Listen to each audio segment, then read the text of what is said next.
You really want to crush those and melt them down? For the sake of science, I think we do it. A very exciting day here. I'm going to be smelting down some of the richest silver ore I've ever seen. It all comes down to dollars and cents, right?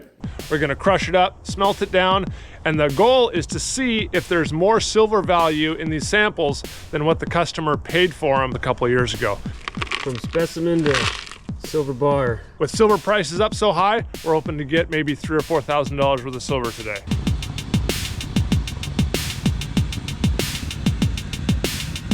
So let's go talk to Dan, and he can give us the backstory on these samples. These are these silver slabs you've been telling me about. From the Bulldog Mountain Mine. The shiny stuff is silver. The darker gray is acanthite, which is a silver sulfide, and it's about 87% silver by weight. Wow. And then the white stuff is barite. Yep. Which, basically doesn't have much economic value. These things were priced by a mineral dealer a year plus ago when silver was 30 bucks an ounce.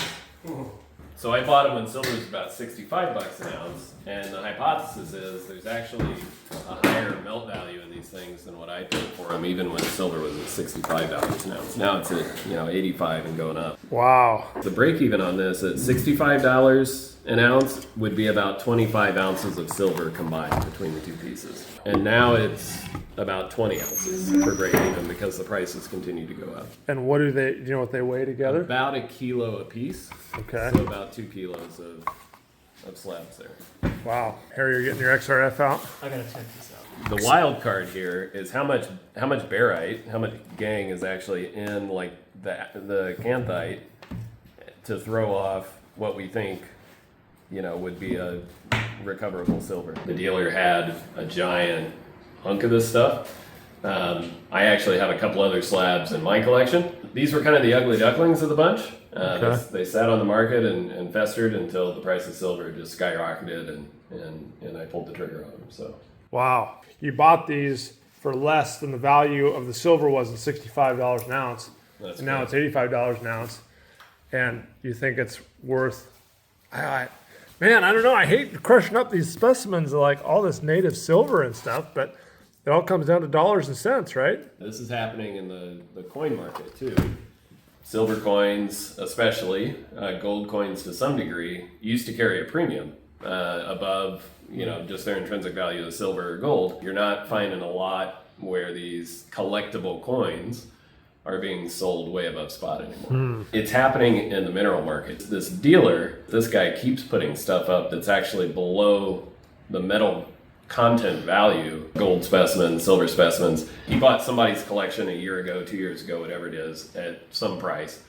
He's got to make, his cut on top of that. And he doesn't have the time and the energy to follow the price of silver or gold up and keep repricing these things. He just wants to get rid of it. Make his 50% and Exactly. get out of it. Exactly. And he's getting pinched by the price of gold and silver. Yeah. So now, there's also an opportunity. The mineral collector market expands a little bit because there's people who are buying this stuff who may be hobbyists smelting gold and silver and want to try it out and not lose their shirt in the process because they can get good deals on mineral specimens. So what do you want to do with those? You want me to crush them up and smelt them down? I hate saying this, but it hurts my heart a little bit, but I think these are ripe for crushing. Yeah. Okay, Harry. Survived FedEx. You've had this stuff zapped before? No. Not 79% silver. It says there's some trace gold. Is there any? Do you know if there's any arsenic associated with this ore? Not that I'm aware of, no. Okay. 0.25% gold is actually a lot. So what's in the boring stuff here? Yeah, so hit the gray stuff. That should be sulfur and silver predominantly. It's Ag2S. Yeah, it's still saying it's a silver sulfide. Where's the titanium coming from? Is that sulfur that's masked as... I don't know. That's a lot of titanium though. No gold in that one. A little bit of lead. You can see some of the galena, I think, in some of the darker pockets. It's best when you crush it and melt it into a bar, impure, and then you can test it that way and then have a better fidelity on what's really in there. You did get some gold there at the bottom. Yeah, trace. You really want to crush those and melt them down. For the sake of science, I think we do it. It's no longer collectible. It's now worth more So as a metal. You were saying 20 ounces? Break even at $85 an ounce is going to be about 20 ounces of silver combined. So if we can get 2 pounds, which is 24 troy ounces, that'll be money. There could be 3/4 of the weight is actually silver. I think a pretty safe guesstimate is about 40 ounces. Really? I think there's about 20 between each one. I Wow. don't think you have to crush this. You could just put this right in nitric. Just Dilute nitric. You don't eat the silver right out of that. oh yeah. It's way more fun to melt it though. It is really It fun. is fun. Next step, smelting. So right about 2,000 grams all together. Okay, Dan, last chance. You ready? Do it, man. Break them? Break them. One at a time. So if you change your mind, you'll at least have one.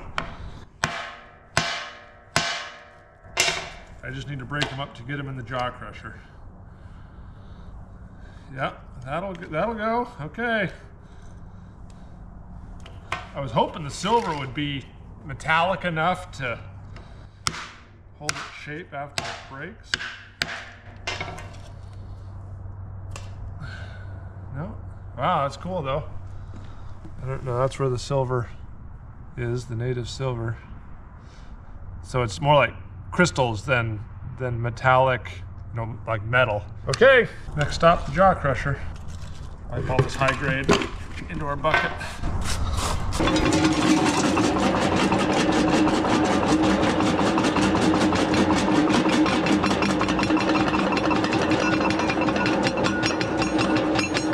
All right, let's see what we got here. Oh yeah, look at all that silver. I was going to crush it up a lot finer than that, but I think because there's so much native silver and sulfides, I'm just gonna smelt it like that, and hopefully it works. We're gonna do the bare minimum here, I think.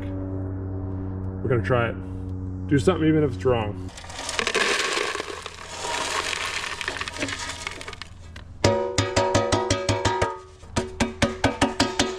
Here's some of the native silver that's kind of like in metallic form. It's bendy, a little bendy, not really bendy, but ductile. Has the little arms and legs, little silver nuggets. We've got mostly barite, gangue. We've got black silver sulfides, acanthite, and then we have our native silver. How's your confidence level that you're going to get your silver out of this sample? Well, Specimen. given how quickly the price of silver is going up, I'm not too worried about it. I'm excited to see the results, see what we get. From specimen to silver bar. Flux. I haven't done a lot of stuff with silver before, and these samples are like, by weight, hugely metallic silver. So the amount of flux that we need is going to be fairly low because there's not that much gangue in here. And so even though we have 2,000 grams of stuff, I'm gonna shoot for about 1,000 grams of flux altogether. I'm gonna use my standard recipe, 500 grams of soda ash, about 200 or 300 grams of borax, and then 200 grams of silica sand. We don't need any collector metal since there's so much silver, it'll collect itself. I'm gonna add iron nails because there is some silver sulfide in here. I don't know how that's gonna react. In theory, silver sulfides will decompose with heat, but I wanna make sure that we get all the silver out, so I'm gonna add iron because I'm not sure all the silver sulfide is gonna be exposed to the oxygen during the smelt. So a lot of people ask about the cost of this. What does it cost to smelt? The flux ingredients are cents per pound. I mean, I might have $3 worth of flux ingredients here. The propane is a few dollars. I can fill up a 5-gallon jug of propane for like 20 bucks and I can get 5, 6, 7 smelts out of it. Nails are cheap. I mean, we're gonna get maybe $3,000 worth of metal. The crucibles are expensive. You'd probably get $10 to smelt. I would say, see, that's a long explanation for maybe $25 to smelt. Nails, that looks like about enough. And you can tell when you're smelting, if the nails go away, then we'll just add more.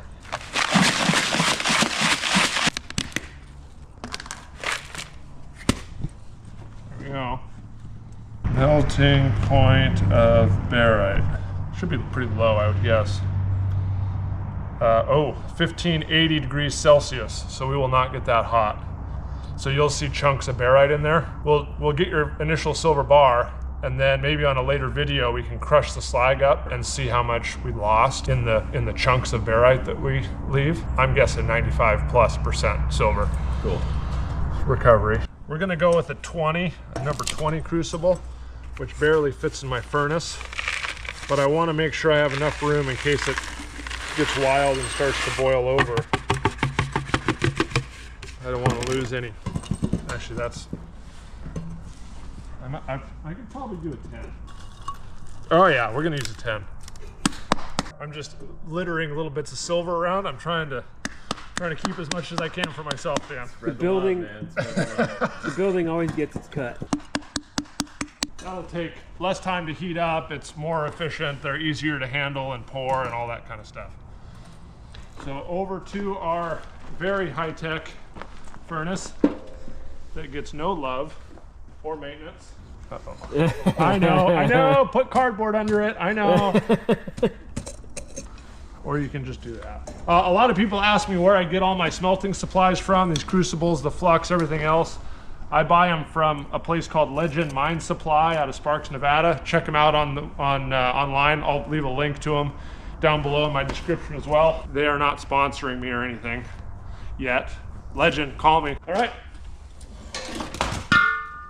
Smelt it up. Behind the scenes, how rudimentary my smelting stuff is. Watch your eyebrows.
Hope that worked.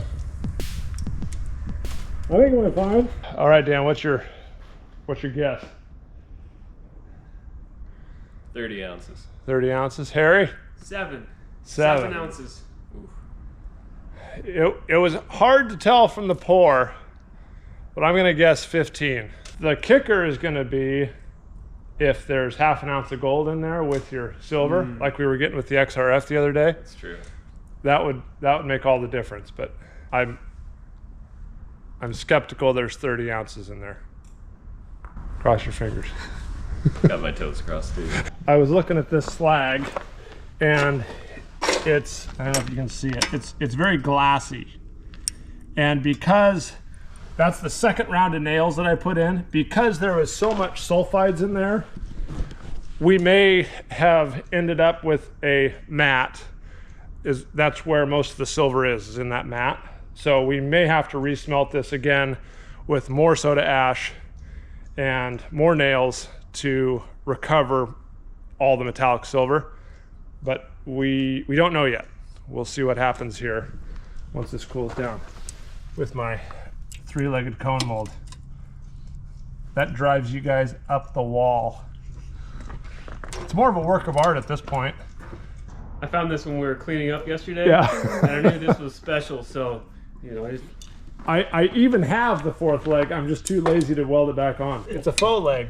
The one thing I did notice when I poured, and it must be something with the barite reacting with the flux, maybe in a little bit different way than the quartz pieces, but there weren't a bunch of rocks coming out. In the past, when I've done it with quartz and I haven't crushed it fine enough, you can see the pebbles of quartz fall in, but hopefully we have a nice homogeneous melt here and we don't have little chunks of barite left in our flux, in our slag. It'll take about 20 minutes, half an hour for that to cool.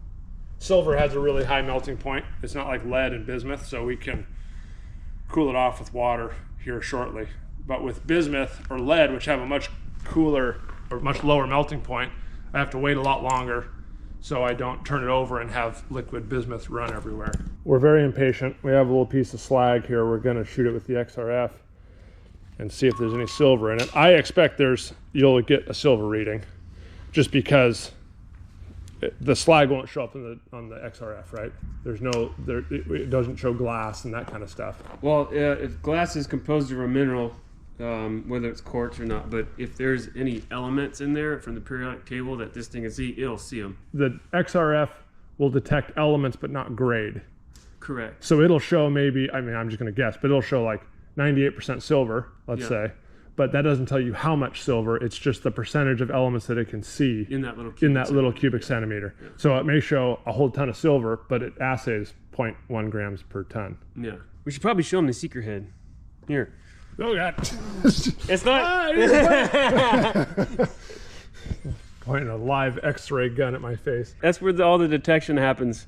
I'm not going to sit here and try to lie to you about how it works. I just know that it's scanning for the elements and it shoots a beam of X-rays, right? Again, I'm not going to try and describe how it works, but it can only see in that cubic centimeter of what it's seeing. It doesn't penetrate the rock. It doesn't do a bunch of fancy stuff. It's just bouncing right off the surface. When you pull it away from the sample, it disengages, so it wasn't actually shooting radiation at you. We got iron, barium, manganese, chromium, strontium. There's your silver. There's silver, titanium, and nickel. Yeah. What else we got? Zinc, copper, lead, tungsten, tin, mercury. The whole grab bag like we saw. Yeah.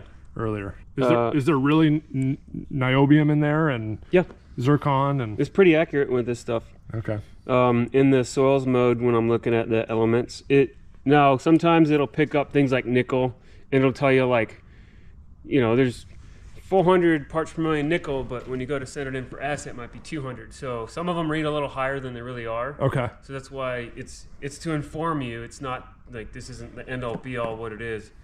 You should still send it in for the proper assay if you're trying to figure out what the different elements are, but it's pretty accurate for most minerals. You know, they make a box that this goes in, but we're too cheap to have one. So well, yeah, I mean, if it's not free, we're not doing it. It's reading pretty similar. Is it? Okay. Yeah, iron, barium, silver. Cool.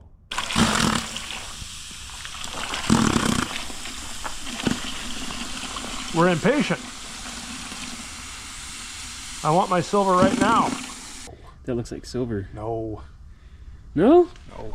My eyes that bad now? Looks like a piece of silver. I think it's probably a little piece of barite.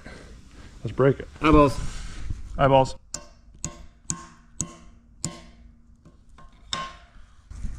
Barite? I don't know, where's your XRF? Might be a little bead of silver. Don't tell Dan, this is my plan. I don't know, can you scan that? Yeah, I can scan that. Yeah. It won't do it. All right, I won't do it.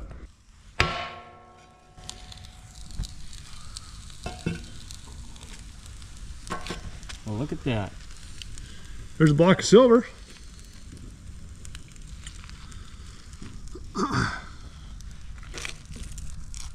And 2 slabs. That's awesome. See a re-smelt in the future. No, Matt.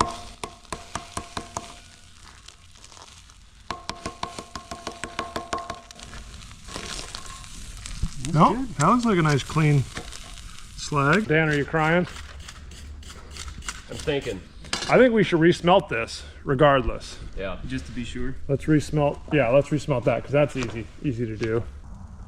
84% silver. 81. 80. What's the rest? Iron, lead, titanium. There was titanium in it, and copper. Okay. I know where the iron came from. There's chromium. Say there was a couple grams of gold, it still might miss it. So looking at those slabs, I would have assumed, well, all our guesses were above, probably what this will weigh out to be. So I'm just thinking, what causes that margin of error? Right. And void space is one of them, right? Like crystalline silver inside of a matrix. There's just a lot of air in there potentially. You know what we should have done is we should have done the density test. Yeah, what we should have done is we should have weighed the slabs in the air and then displaced them underwater and see how much the water displaced, and then we can figure out the density of the slabs. Because if the density of slabs is really low, silver is what, 12 or 13 grams per cubic centimeter? Right around there. Barite's 4 or something. So if the density of the slab is 4.5 or 5, you know there's not much silver in there. If the density of the slabs ended up being 10, you know it's a huge percentage of silver. But this is way less than we would have thought looking at those slabs. I mean, there's native silver laced all through there. Yeah. Yeah. Well, get a weight, you can get a percent. 400 grams. Yeah, that's not bad. Damn, I was off. We're approaching cost recovery. Just the price of silver needs to go up a little more. I have some faith that might happen. Yeah.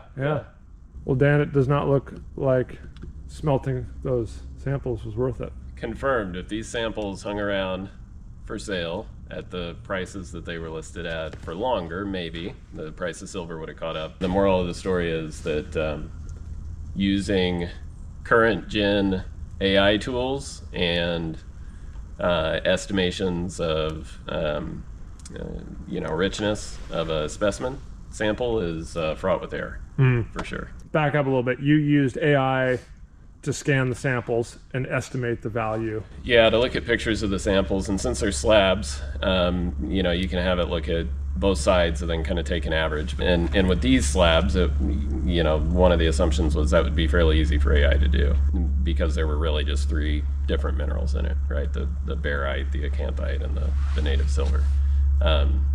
I strongly suspect that what happened was probably a lot of void space that it couldn't account for. Not having, like you mentioned, a density test, just kind of buying these basically sight unseen.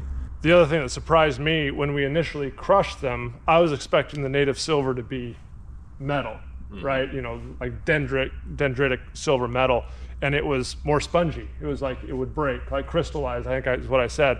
And so there might be a lot of void space in that metallic silver from the crystallization process or whatever. So that could be a big margin of error for you. Yep. But the density test, I wasn't thinking fast enough. The density test is what would have give us a better idea of what we had there. Operation Slag Remelt. Yeah. All our slag's back in there, the nails, and I've added some more soda ash to try and get it a little bit less glassy and see if we can precipitate out any more silver.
If you look real close, it's it has a different viscosity when it comes out. And I thought I saw some metal come out at the end. We're gonna find out.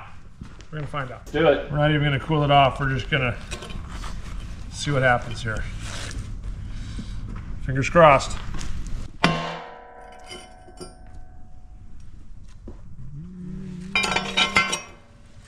Is there anything?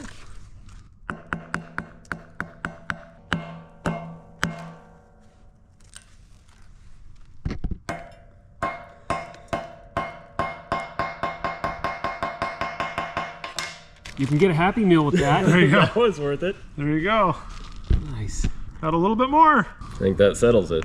There's not much left. We did what we could. I'm curious to see how many grams I left. Like it's just 97% return. Ow, return. 4 grams. 4 grams. So 99% on the first pass of a smelt. Pretty good. How many grams was that? 4. All right, 80%, so it'll be $10. Definitely Happy Meal. $10 worth. Yeah.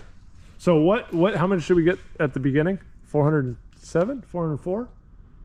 Of 80%, right around there, yeah. So Harry, what's 411, or what's 4 grams divided by 411? It's like 99.1% recovery from the first melt. Hey, this isn't a math class. This is smelting 101. 99%. 99 recovery. 99.03. 0.03. 99.03. This didn't cover the cost to resmelt it. No. It's cold now. You better just keep it. No, I want you to have it. Costs. I want you to have it, Dan. You can drown your tears. piece. It's a small piece. Oh, I dropped it. Hammer it flat. Yep. You want to XRF it? Let's XRF it. See if it's better recovery. All right, we're gonna zap this thing. About the same. There's gold in this one though. 3%. 3%? Yeah. I was saving all your gold for myself, but you figured out how to get it from me, I guess. 3% gold? Yeah. Nice. 73 silver. There's your iron. So I knew there was titanium in there from that soil sample test. There's a lot of junk in this one. We call this bottom of the barrel.